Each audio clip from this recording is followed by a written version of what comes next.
தேர்தலில் போட்டியிட்டு வென்று நீண்ட காலம் பதவி வகித்த பிரதமர் என்ற பெருமையை நரேந்திர மோடி பெற்றுள்ளார். நாட்டின் முதல் பிரதமரான ஜவஹர்லால் நேருவின் தேர்ந்தெடுக்கப்பட்ட பிரதமரின் பதவிக்காலத்தை விஞ்சி நரேந்திர மோடி பதவியில் தொடர்கிறார். புதுதில்லியில் இன்று கூடிய மத்திய அமைச்சரவை கூட்டத்தில் பிரதமர் நரேந்திர மோடியின் இந்த சாதனையை பாராட்டி தீர்மானம் நிறைவேற்றப்பட்டது. அமைச்சரவை கூட்டத்திற்கு பின் செய்தியாளர்களிடம் பேசிய தகவல் ஒலிபரப்புத்துறை அமைச்சர் அஸ்வினி வைஷ்ணவ், பிரதமர் நரேந்திர மோடி நாட்டுக்கு ஆற்றிய தொடர்ச்சியான தொண்டின் வரலாற்று சிறப்புமிக்க சாதனைகளை இந்த தீர்மானம் பறைசாற்றுவதாக கூறினார்.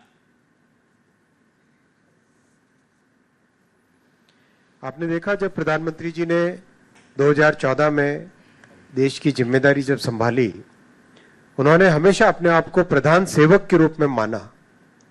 कॉलोनियल हैंगओवर के बहुत सारे जो सिंबल्स थे, रेड लाइट चलती थी गाड़ियों के ऊपर, कई तरह के राजपथ कहा जाता था. राजपथ क्यों, ये तो कर्तव्य पथ है.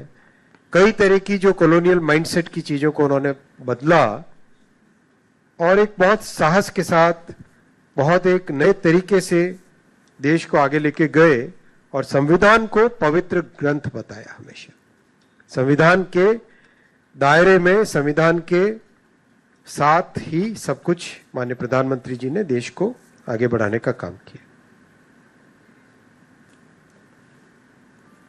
நாட்டின் வளர்ச்சிக்கும் ஏழைகளின் முன்னேற்றத்திற்கும் 4399 நாட்கள் மக்கள் சேவையில் அர்ப்பணித்த நரேந்திர மோடியின் தலைமையை பாராட்டி அமைச்சரவை கூட்டத்தில் நிறைவேற்றப்பட்ட தீர்மானத்தில் 25 கோடிக்கும் அதிகமான ஏழை மக்களை வறுமையிலிருந்து மீட்டதற்கு பாராட்டு தெரிவிக்கப்பட்டுள்ளது.